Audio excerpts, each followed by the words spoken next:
Predsjednik Srpske radikalne stranke, haški optuženik Vojislav Šešelj, stigao je danas u Beograd, skoro 12 godina od odlaska u Hag, i u prvom obraćanju pristalicama sa prozora sedišta stranke u Zemunu poručio da će oboriti aktuelnu vlast.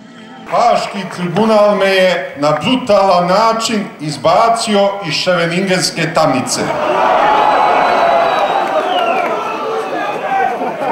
Nit sam tražio, nit su uslove postavljali, samo su hteli što pre da me se otarase. Kažu...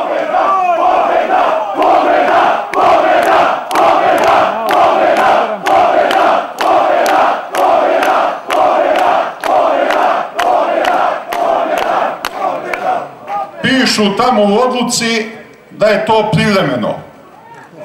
Međutim, to privremeno će trajati sve dok oborimo sa vlasti Tomislava Nikolića i Aleksandra Vučića. Burno podeljan tokom govora, Šešelj je rekao da je pobedio Haški sud. Govoreći o Haškom sudu, Šešelj je rekao da je to ranjena globalistička zver koja sudi najboljem što ima srpski narod, dok je za premijera i predsjednika države Aleksandra Vučića i Tomislava Nikolića rekao da su prodali čast i postali sluge Zapada. Obećao sam vam da ću rasturiti Haški tribunal.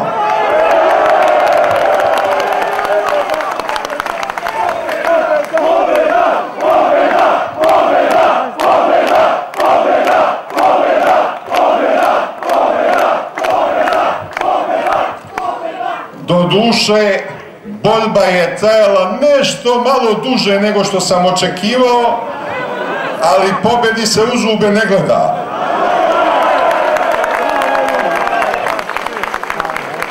Šešelj je pozvao pristalice u subotu 15. novembra dođu na miting Srpske radikalne stranke u Beograd i pozdravio ih sa živela velika Srbija.